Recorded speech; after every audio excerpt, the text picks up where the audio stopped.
Hello, and welcome to Upfront. I'm Song Se-ryun. The 70th regular session of the UN General Assembly is underway at UN headquarters in New York, marking the 70th anniversary of the UN's founding. President Park has had a hectic schedule during her visit, delivering the keynote speeches at the UN Sustainable Development Summit and the 70th session of the UN General Assembly, as well as taking part in a summit on UN peacekeeping operations. On today's Upfront, we discuss the overall achievement made by the President's visit to the UN and expected role of Korea when it comes to further implementing the goals discussed at the summit. To discuss these important and timely issues, we have four great guests here in the studio. We have first Eun Mee, Dean of Graduate School of International Studies at Ewha University. Women's University. Women's University. Yes. And Park Heung-soon, Vice President of Korean Association of the United Nations. And we have Choi Kang, Vice President of Asan Institute for Policy Studies. And lastly, Jae-chun, Professor for International Relations at Graduate School of International Studies, Sogang University. It's good to be here. Welcome all to the program. Thank you. Okay, let's start with the significance of this occasion. I mean, UN is having a big year today, this year. 70th anniversary of founding and the SDGs, a big agenda that's being discussed and adopted. So let's start with talking about the significance of this year's summit. I think, first of all, this is the 70th anniversary, as you mentioned, 1945. After the end of the Second World War, they wanted to create an international institution that could coordinate the countries so that we will no longer enter into war, but engage in peaceful dialogue and so on. So it was a very important event. Second of all, if you think about Republic of Korea, Korea's role in the UN, it's a remarkable history. Korea was one of the poorest countries in the world in 1945, but now it has risen to become the 15th largest economy. So if UN wanted to showcase a country showing the achievements of development and international cooperation, I think it was Korea. And likewise, Korea did take center stage in many occasions. President Park was there delivering many speeches and thanking the world for what the world has done to Korea, including the United Nations, and then talking about Korea's commitment and responsibility to further enhance the world's development and peace. So I think it was very important for the UN and for the world, but also for Korea as well. How did you see that? Yeah, from the perspectives of the international community, also this year's UN General Assembly session is remarkable in the sense that many leaders from major countries participated and made a political commitment to revitalize United Nations in the future, including the launching of sustainable development goals. So I think that politically, symbolically, this year is remarkable in the sense what I mentioned. Politically and symbolically, Dr. Choi, my take on this symbol more, or was there meat? More meat there, because actually we set the goal for next 15 years, the international community should do. So unlike the previous General Assembly, we talked about all the issues at that point of time, but this year actually was aimed at setting the new goals for the next 15 years. That's why we have that so many head of states and head of government over there, and interactive sessions were there. So PKO session was there, sustainable development of climate change. And all these issues are actually come together to set the tone for next 15 years, not just symbolically marking the 70th anniversary of United Nations, but actually the course of action and course of items we should do in the following years. I think that's, I'd like to underscore the importance of this year's United Nations General Assembly. Right, as a multilateral diplomacy stage, this is a big one. Right. Well, I think as Professor Choi mentioned, the United Nations has grown into an indispensable international organization that is necessary to deal with not just traditional security issues, but with a host of important international issues. I think the fact that UN is celebrating the 70th anniversary, and the fact that we haven't witnessed any great power wars during this 70-year period testifies to the success of the United Nations. Sure, we have a lot of seemingly intractable problems in the world. You know, United Nations is not a world government. For that, there are inherent limitations. But UN has grown into an indispensable international organization. That I think is a very, very important point. I see. That we have to take note. For this important occasion, President Park is known to clear her schedule before this kind of big event. What do you think was her focus in preparing for the UN participation? I think President Park really wanted to make a splash in the global multilateral format, and I think she has been very successful. And I think in order to do that, she really had to prepare, understand the global issues, and be prepared to offer what Korea can give to help make this world a better place. And I think she's done that very forcefully. It was quite amazing to see her sitting side by side with Ban Ki-moon, Secretary General of the United Nations, with OECD head and so on. It's really a remarkable display of where Korea is. I think she symbolized that very well. Yeah, from my observation, I think the Park-geun government in the early period did not pay much attention to the multilateral diplomacy, but in recent days and years, she tried to focusing on multilateral diplomacy, centering on the United Nations. She went there last year, and this year also, she utilized this great opportunity to demonstrate the Korea's middle power status in the world by committing a lot of things to the world that Korea is ready to and capable of doing it.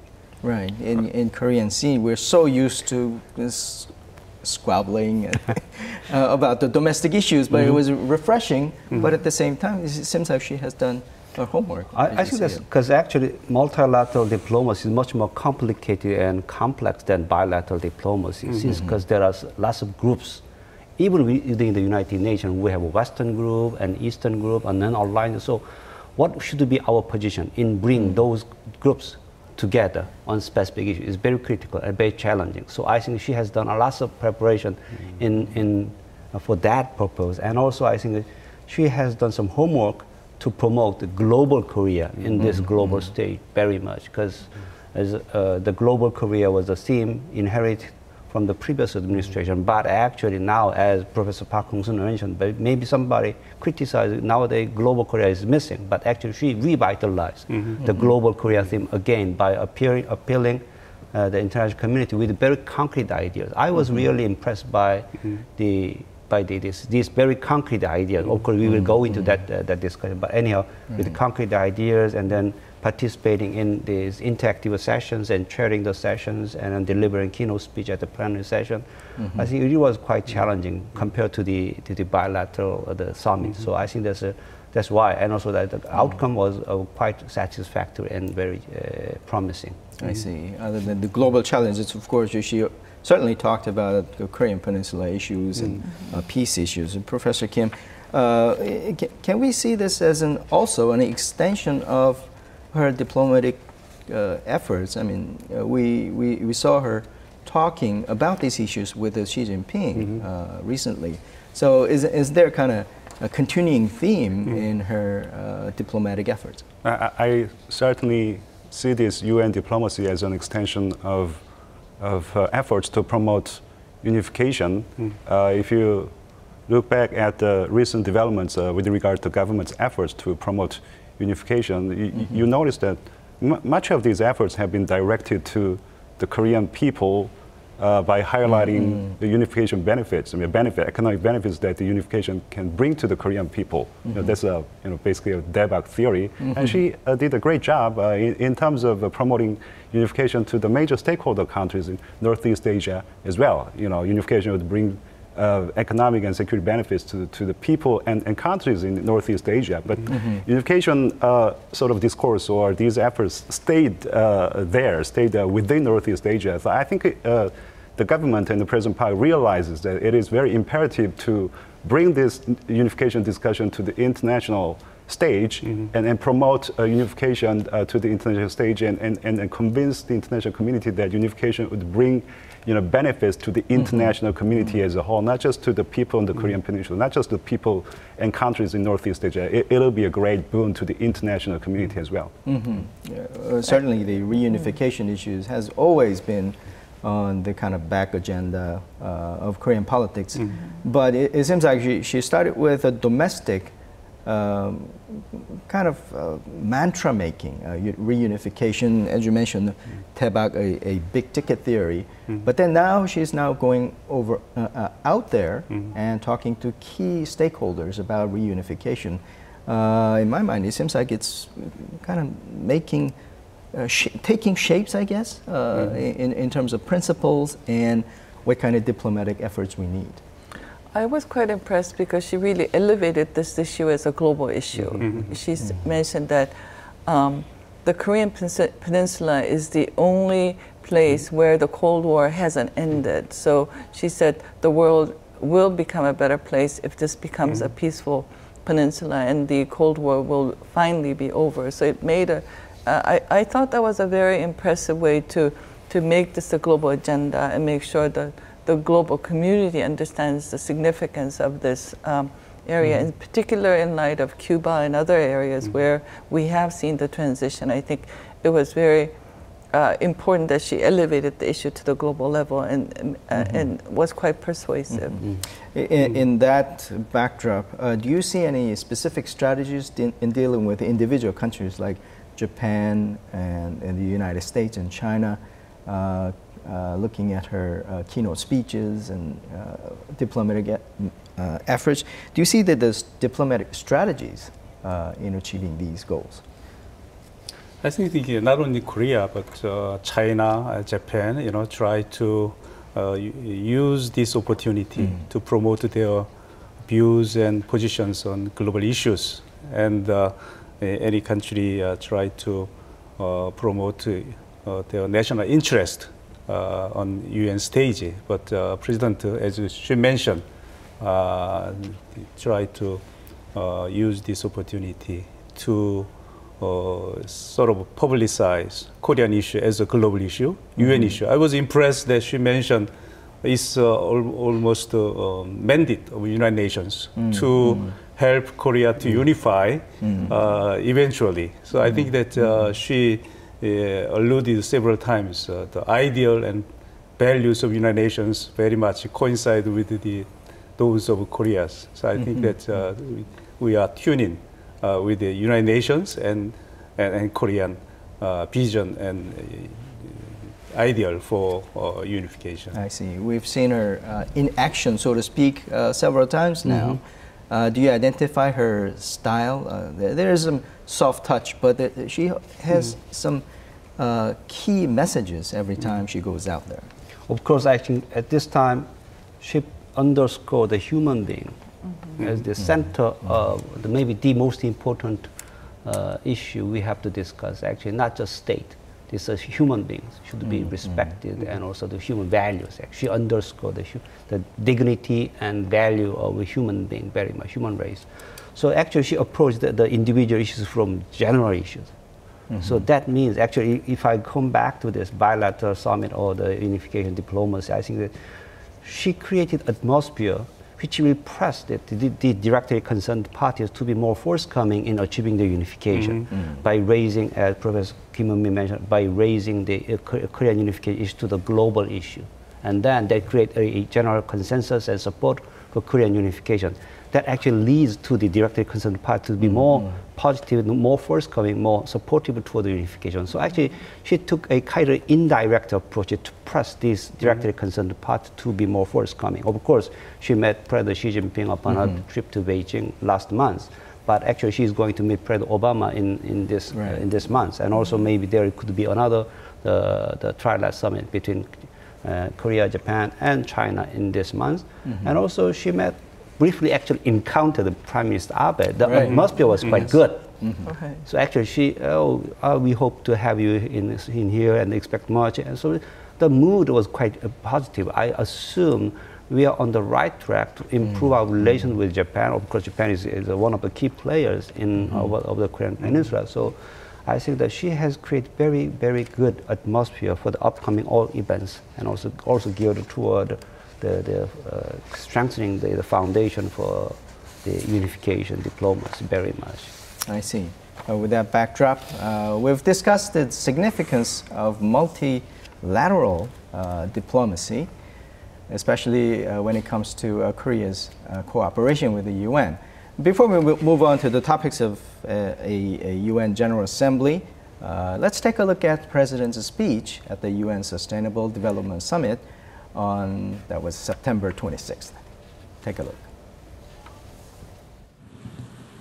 반기문 사무총장님, 저는 앞으로 2030 지속가능 개발 의제를 이행해 나가는데 몇 가지 중요한 사항들을 지켜나가야 한다고 생각합니다. 우선 개발 전략을 수립하고 시행하는 과정에서 사람을 중심에 놓고 경제, 사회, 환경을 아우르는 균형 발전에 정책의 우선순위를 두어야 한다고 생각합니다. 한국의 성공적인 농촌 개발 전략인 새마을 운동을 신농촌 개발 패러다임으로 발전시켜서 개도국의 농촌 개발을 적극 지원할 계획입니다. 개도국들의 현재 상황과 현실에 맞춰서 우리의 새마을 운동 경험과 노하우가 적절하게 공유될 수 있도록 UNDP 및 OECD와 지속적으로 협력해 나갈 것입니다. 우리 모두가 함께 힘을 모을 때 2030 지속가능 개발 의제라는 인류의 여정이 위대한 결실을 이루어낼 것입니다. 그 길을 가는 과정에서 한국은 항상 여러분의 든든한 파트너가 되겠습니다. 감사합니다.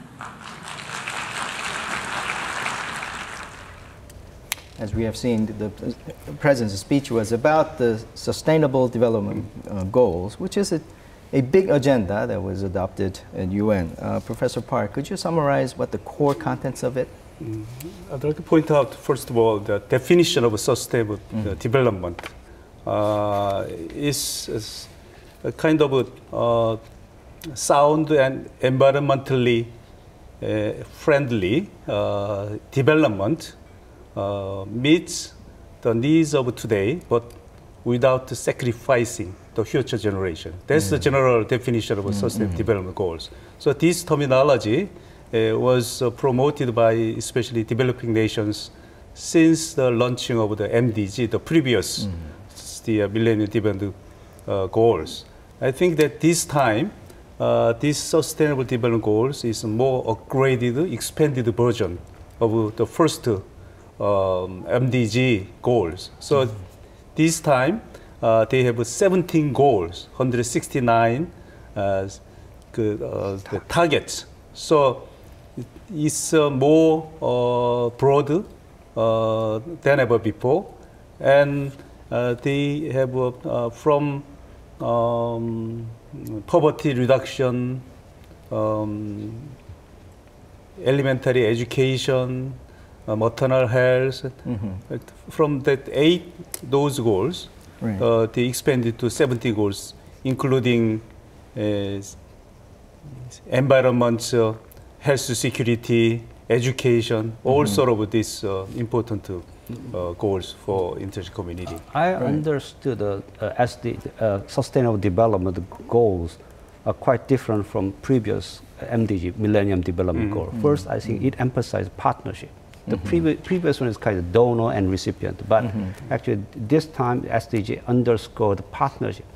Just not just you are simply relying on the others for your development, but you have to do that kind of thing. And so there's developed countries would be benefited by taking a partnership with developed or underdeveloped countries. That's first one.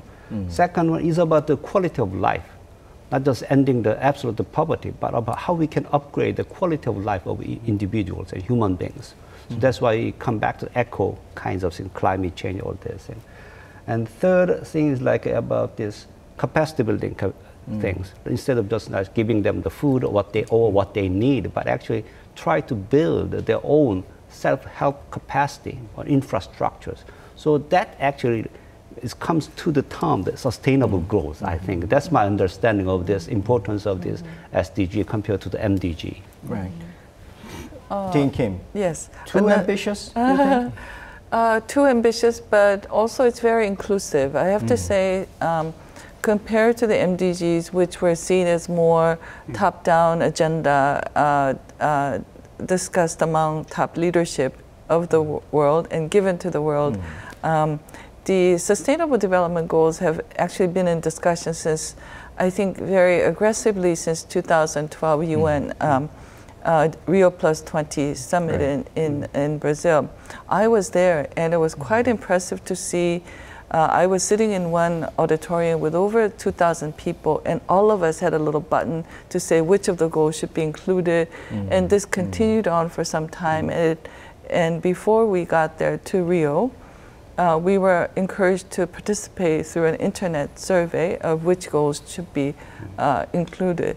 So through the process, it was a very democratic process. It was much more bottom-up than before. And as Dr. Choi mentioned, a very important characteristic was to have the developed country also participate in this process. So it's a partnership. So it's not just the developing countries that are going to receive the benefits from MDGs, but developed countries can also deal with inequalities within the country, poverty within the country that they were not able to use in the past. So it's really a very inclusive way they did this, and also very inclusive in the way that we're going to share whatever fruits that are going to come out of Sustainable Development Goals. And in this, I also thought it was quite important to talk about the private sector, the military, the civil society. So a lot more actors were encouraged to participate, and they will take part. Partly because the official development assistance coming from countries are sort of decreasing. Korea is one of the very few countries that it's actually increasing our official development assistance. So there is a need in the world to help with these problems, and so private sector, civil society are all encouraged to participate. So there have been some real changes.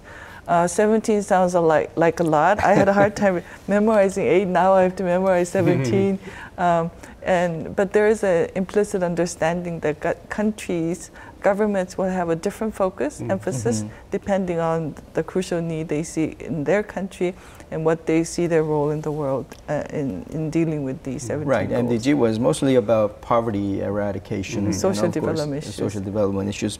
But now we include just about everything, as you said. But what I see is that this concept of governance itself is maturing. At first it was about the states dealing with the general populace, but now the governance is about, as you said, inclusive. The UN itself, I think, did not have the NGO section at first, but now they have at least 2 of them dealing with NGOs. So that includes the part that speaks to the partnership and the inclusiveness. So this concept maturing, in a way, gives a stage for not only developing countries, but the middle powers like Korea. So, is this an opportunity for us? As you mentioned, the overall goal of this SDG is more balanced in the sense that they approach it not only reduction of this poverty, extreme poverty in developing countries, but overall growth and co-prosperity in economy, society, and environment together. So I think that this SDG, as I mentioned, is more upgraded in the sense that they have broader perspectives and more actors, stakeholders, OECD and civic groups and academics even. So I think that this is a good start of the global governance toward this comprehensive approach to the development. Dr. Choi, you heard the President's speech, and I think we talked about what we were impressed about. One of the things we were impressed about is how specific her proposals were. So there seems to be a kind of practical strategies for Korea. Of course, actually, she underscored the national strategy. So we will work together with the partners to tailor the national development strategy. That's about general. But actually, she came up with very concrete what kinds of things we will do in the future. First, she pledged to $200 million for the program for helping the young girls. That's very concrete idea. On the development issue, she actually underscored we will work together with the UNDP and UNESCO and all the OECD in developing the tailored development strategy. Those are very concrete ideas. And also we come to the other issue. She made it very clear that what kinds of things Korea will do, not just rhetorically, but actually in tangible things. So she came up with a very concrete idea, very concrete proposal. I think this, so we will see how South Korean government will implement in the coming days and years. For example, we pledged $200 million for 5 years. So every year we have to pay about $50 million. So I said $50 million, actually $40 million. So that's a huge increase. But that's actually, that actually underscores South Korea's status in international community. We are one of the 10th largest economy in the world.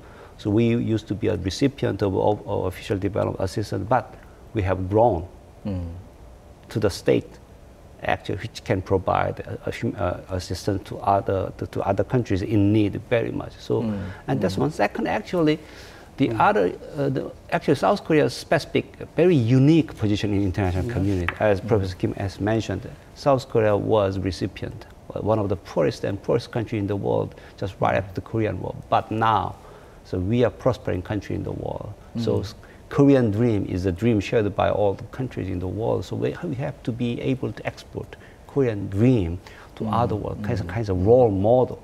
But actually, human capital was very necessary condition for the development. That's why she underscored the development of human capital, human resources in developing countries. With the expectation and responsibility, there comes a kind of hard task of fulfilling those expectations. What can you do well in terms of fulfilling those 17 goals? I mean, I could, top of my head, think of education, climate change, and one thing that was talked about a lot, the Semaul Undong, which is a community-driven development program that enabled Korea to come out of poverty and continue the growth. So what are some strengths that we see that can be put into these programs and contribute to the SDG efforts? As the President suggests that the Korea itself is a successful model of this overall development approach. And in detailed programs in education and Semaul-undong, she took a lot of examples Korea adopted and implemented, made it successful. I think that she mentioned the cases that Korea went through for a successful education program and Semaul movement. I think that those examples, the testimony to the world that Korea has a real experience and know-how to transfer or share the knowledge in the world. If I may, I think she singled out health, education, climate change, and community-based development strategy known as Semaul-undong. I think these are the issue areas where we had great success at home. I think, as you mentioned, this is a very pragmatic strategy because we can do all the things in the world. So these are the things that we'll be concentrating. If I can say a little bit about Semaul-undong, I think the success of Semaul-undong is the fact that with the right mixture of government-produced, government-provided incentives and proactive leadership at the community level, it is possible to have this industrialization. Urbanization is possible within a very short period of time without any significant side effects. And I think it is very, very important for South Korea to pass down this success model to underdeveloped parts of the world. And recently, I remember that the international community established what is known as a Global Semaul Development Network. I think this international organization is very, very important in terms of passing down these lessons in more systematic and a scientific manner, so these the leader countries, I mean the leaders in underdeveloped parts of the world can utilize this international organization and learn the lessons of Semaul Undong in more efficient and systematic manner. Certainly, that movement or the initiative is being institutionalized in a global setting, which is I think for us it's not the very first attempt, but it's a significant kind of inroad into international development area. I think this is the first time we use the Korean title, Semaul Development Network, Global Semaul Development. That's actually carries a lot of political symbolism, and also actually we should be in a position to share our own experience, some success, but also there have been some side effect. So we should not just shy away from saying about these kinds of these are the things that we did some mistake. So that would be very valuable lesson. So maybe also saying the good success stories, but also you shouldn't do the same mistake we did. So of course, the fast growth and the compressed growth and too much fast urbanization creates so much problem. So what could be a more balanced approach? So that's why she mentioned about tailored development strategy instead of just simply exporting the Semaul Undong, but that's a model, that's a spirit, a determination, the vision could be shared with other countries. So she seems to suggest that it's not only for approach in rural development, but also national reform movement, in the sense that the whole the nation, the people and leadership together do something on the basis of a can-do spirit. So when Korea did the same, I think that that's the good implication for the world. I see. This might be a tough question, but the Semaul Undong is part of our narrative or the story of development. But there were, as Dr. Choi mentioned, some dark sides to it. There was some period where democracy was such a long term goal, but looking back, when we were trying to help others going through the same kind of processes, is there any lessons or is there any kind of anything that we will significantly do differently to make this better for other countries in terms of experience? Maybe if I can turn that question around, the Korean government has administered two projects with UNDP and OECD.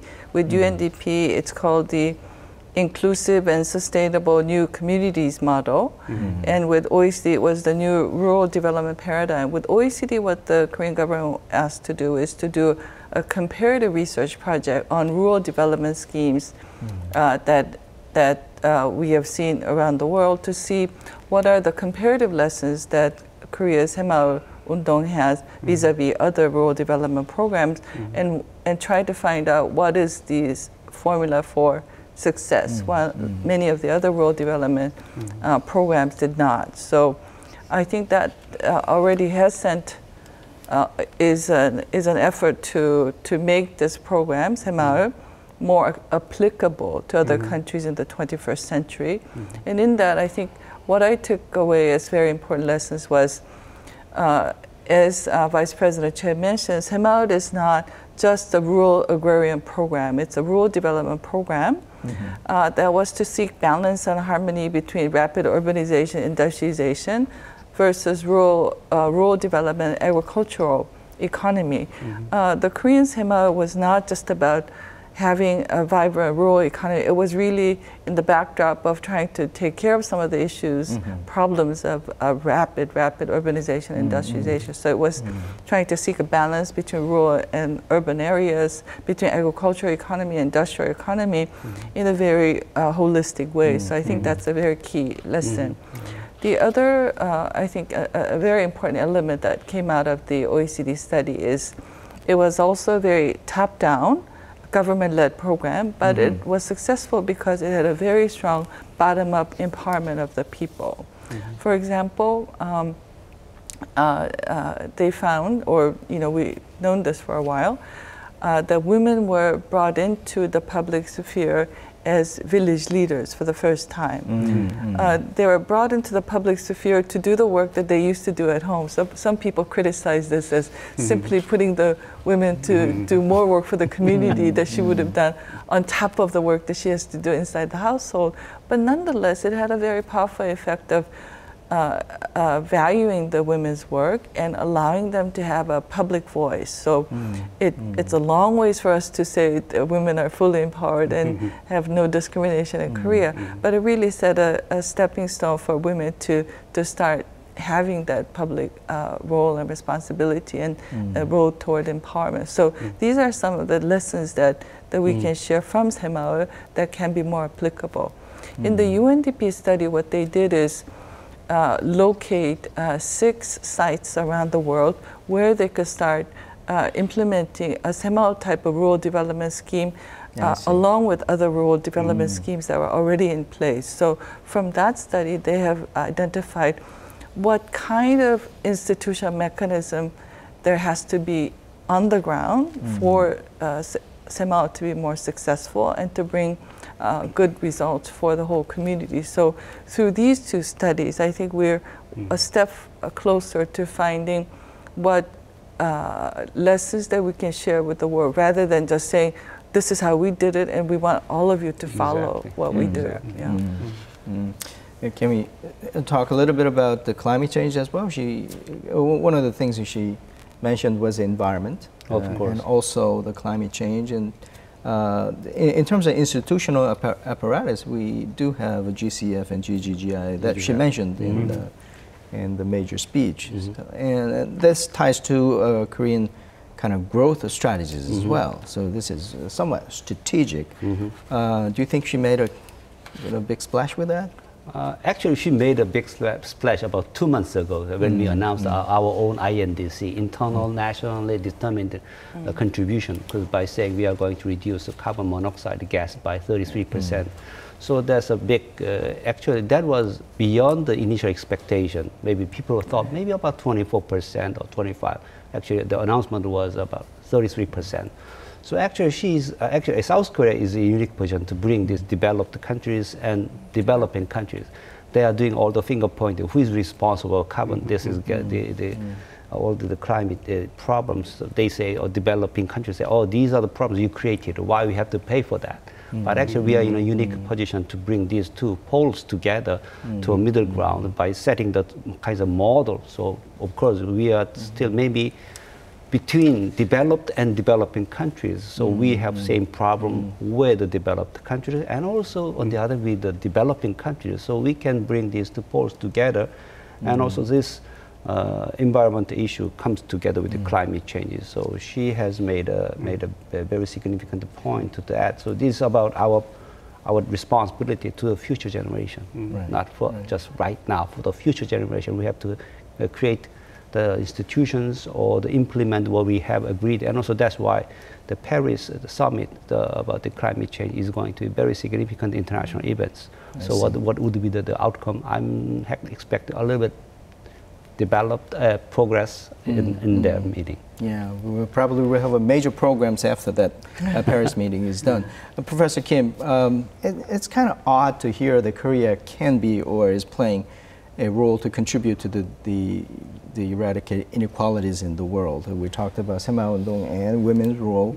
And Korean society traditionally is not a very egalitarian society in terms of our bias. Do you think you're ready to play that role in the world to contribute in the sense that there is a social justice element to it? Well, if you place all these in comparative perspective, I do believe that Korean society is egalitarian society to a great extent. Okay. And one notable thing about Korean developmental success story is that we have accomplished economic development and political development at the same time in a very short period of time. We did catch 2 rabbits with 1 stone in a very short period of time, and accomplishing these 2 feats at the same time in a very short period of time was really unprecedented in world history. I think there is a lesson to this. The lesson is that if you like to sustain, if there is going to be a sustainable growth, if there is going to be an equitable growth, proper political institutionalization should follow economic development. So that is a very, very unique and an important lesson that we can associate with the Korean success developmental story. So I think we are in we're in a position to promote our developmental model to the less developed parts of the world to that extent. Okay, I see. This time, let's take a look at the President's keynote speech at the 70th UN General Assembly before we discuss the major agenda theme. Take a look.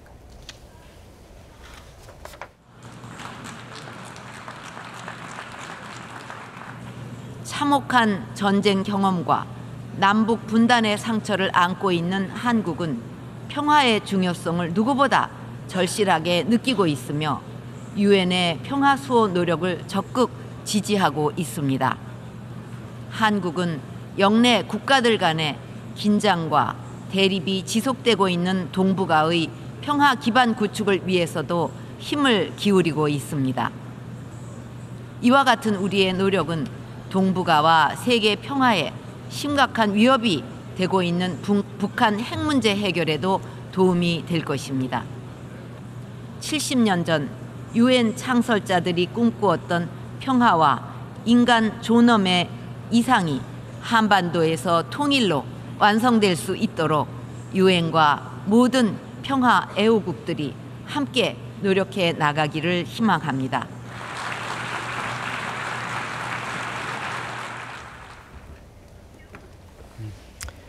President made a speech for about 23 minutes. And this keynote speech is one of the main events at the General Assembly. So this is one probably she prepared a lot for. How did you see the speech? Well, as I mentioned earlier, I think she really elevated the Korean Peninsula issues as global issues and really affirmed what we will do to help with the world's peace and prosperity. And I think these are powerful messages that resonates from her own experience, our country's own experience. So it wasn't just empty slogans or nice things to say at a global stage, but from the heart, from our own experience. So that I think was powerful. And I was actually at the UN, and many people were saying that it was really impressive to hear her speak from her personal experience, unlike some of the other leaders. So they felt the story about Semao, the story about our peninsula's division, war. These are all very palpable stories that came from her experience that made a very powerful impact. So I thought she did a very good job. Yeah. Professor Kim, how did you see it? She covered the world, actually. She covered all the major conflicts and controversies, the challenges that humanity faces on top of the Korean Peninsula issues. I think the overall message was very well balanced in the sense that during the first half she talked about the avenues through which South Korea could contribute to the international community, how we can contribute to the global governance. I think it was very, very important because, as other panelists mentioned, there are some pundits criticizing that global Korea has been missing. South Korea isn't really playing much of a role for the contribution to the global governance. So I think it was very important for President Park to emphasize that South Korea is very much ready to contribute to the international community. Second part, I think she concentrated on the issues that are more relevant to the Korean Peninsula and to Northeast Asian region. She brought up North Korean nuclear weapons issues. She talked about how it is important to accomplish Korean unification. And then when she talked about the importance of resolving North Korean nuclear weapons issues and accomplishing Korean unification, she linked to the international community, as I mentioned before, how it is important to accomplish unification, how it is important to resolve nuclear weapons issues, because it is going to be beneficial to the international community as a whole, not to the Korean people, not to the people and countries in Northeast Asia. So I think it was a very, very interesting and important aspect that I found with President Park's speech this time. That's actually a correct context that has not been expressed very often. This is the Korean Peninsula issues is about the world peace and securities of all people affected. How did you see that? I think that I agree with all the panelists that she made a good presentation, balanced. Sometimes she seems to be very emotional, but determined at the same time. I think her speech broadly covered many issues, not only the Korean Peninsula, but global issues. I think that her speech was a good momentum for Korea to demonstrate as a middle power. Korea is a symbol of and the reflection of the UN activities throughout past 70 years. I think that gave them more persuasive views to the world. I see. My take, because actually these others actually covered, covered the Northeast Asian regional issue in a very subtle and very sophisticated way, not directly criticizing Japan for having this security legislation measures or about comfortable issue, but actually she put these issues in a more general term and a very elegant way, very much. Of course, she didn't say about the comfortable, she said about the women's rights during the war. That's general word. But actually, we know exactly what she meant. And also about we like to see Japan to exercise the security legislative measures in a more with transparency. So acknowledge that one, but actually we have concern. But very, very diplomatic way. And also that's why we need to have a multilateral security cooperation in the region, underscoring the necessity of having that. Actually, that's the right venue to say the multilateral diplomacy or framework for handling the regional issues. So actually she underscored the necessity of having a NAPSI, Northeast Asian Cooperation Initiative. Yes. Now, that important point, don't we have a very immediate obstacle or a challenge that coming up? Now, the October 10th is the anniversary in North Korea, the Korean ruling Workers' Party. And they have threatened, and probably they'll keep their promise about the launching a missile. So this would rapidly freeze whatever effort we might do. So this is a real challenge. Professor Kim, how do you see this unfolding? Well, testing or not testing, I think we will be staying the course. Our policy toward North Korea would not change in the sense that we will remain firm and resolute. If North Korea provokes, if there is a North Korean provocations, we will be standing firm and resolute on North Korean provocations. But at the same time, we will be leaving the door open for dialogues and cooperation, and then we will continue humanitarian projects regardless of political situations. And that has been the policy of President Park toward North Korea, since the beginning of the term, and that will be the policy of Park Geun-hye government toward North Korea after the testing of long-range missiles. I think there are several measures that we can think of. If North Korea tests a long-range missile, then we can tighten multilateral as well as bilateral sanctions. Possibly we can think about resumption of loudspeaker broadcasting. But those measures should be in proportion to the nature of North Korean provocations. But at the same time, I think it is very, very important for South Korea to leave the door open. And I think continuing the meeting of separated family is important. Unless North Korea cancels it, I think the meeting of separated families will take place regardless of political situations. I see. North Korea, of course, reacted very violently after the the President's speech at the General Assembly. Does this mean that our policy towards Pyongyang should change, or as professors mentioned, that we have to stay course? I think we have no choice but to stay course. I think to react in a way to shift our major policy because of North Korea's being upset at the President's speech, I think is not in character of President Park, nor should be the character of a government. So I think we ought to stay course, but be prepared for all the possibilities and be prepared. One thing very interesting was that the Secretary of Foreign Affairs in North Korea, Lee Soo-young, he made a visit. He made a trip, but this is the second year in a row. And some say this is very unprecedented, and this indicates that North Korea is concerned about the multilateral diplomacy themselves. Does this indicate anything to your experts? I think it is, on the one hand, that North Korea is trying to be present at a multilateral setting, but unlike 100, I heard 93 other heads of states, the head of state wasn't there. So it's very symbolic that Kim Jong-un himself wasn't there, unlike many of the other leaders. In the Samuel session, for example, the high-level session, President Park was there with 4 other presidents. The head of OECD, the head of UN were all there. Special envoy of the World Bank was there. So all the real leaders themselves were present.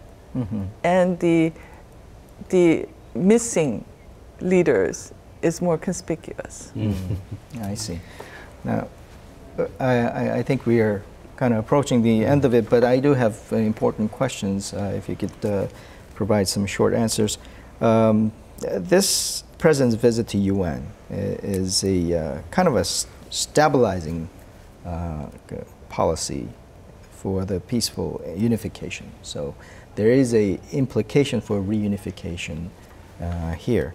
Do you think that this marked a very important milestone, or is just a regular kind of process-oriented session for the reunification? For unification, reunification, I think this, because actually Professor Kim has mentioned that she elevated the Korean issue to the international issue.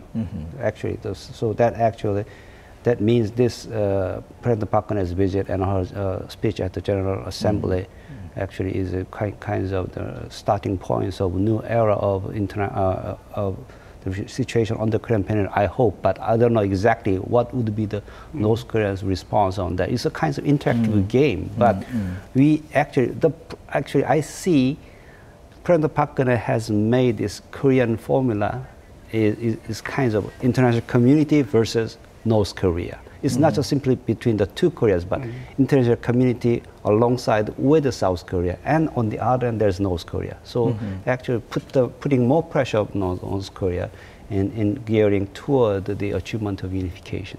I see. Professor Kim, as a wrapping comment, focusing on the reunification. Means the resolution of all the problems associated with North Korea. North Korean human rights issues, North Korean weapons of mass destruction issues, North Korea's environmental degradation problem. So unification means the resolution of all the possible problems we can associate with North Korea, and unification in that sense means strengthening of global governance on nuclear non-proliferation, international regime on human rights, international regime on climate change and environmental protection. I think it was very, very important for President Park to elevate the unification, as all other panelists mentioned, to the global issue. And I think in order for South Korea to garner international support for Korean unification, emphasizing this aspect of Korean unification, Korean unification as international public goods. It can function as an international public goods. I think emphasizing this aspect is very, very important in terms of garnering further support from the international community. Do you think is sufficiently highlighted? I think it was sufficiently highlighted. Yeah. Great. Now, we started this session talking about the global role that Korea could play. Probably this is a fitting topic to end.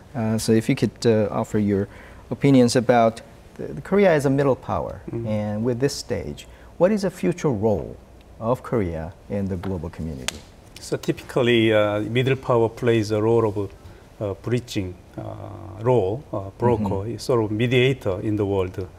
I think that this opportunity provided an example that Korea is ready and capable of playing that kind of role in the future as a soft power diplomacy.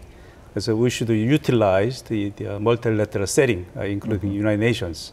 I think it's a good start for Korea as we discussed here, the opportunity to promote the Korean issue as a global issue, especially the unification issue as a global issue. I see. Dean Kim, you have the last word today. Thank you. I think Korea played a very important role in the Sustainable Development Goals in the back and in the front. So Korea has already started to show its global role and commitment. I was quite impressed that it wasn't just about ideas and nice things to talk about, but came with actual concrete programs such as Hemaul and Better Life for Girls, which has actually committed real dollars. And this is not just empty slogans to improve the world, but has actually put the money where your mouth is. So I thought this is a start of a global action for Korea. I see. On that note, we'll conclude our discussion. Thank you for your contribution. Thank you. We've discussed the achievements made by President Park's visit to the UN. This time, global community has come together on common goals, and it also provides a stage for a country like Korea to play a leading role. This visit can be a milestone for Korea to leap forward, to take a leading role in promoting welfare of the global community. I hope this becomes that occasion. Thank you for watching. We'll see you next time.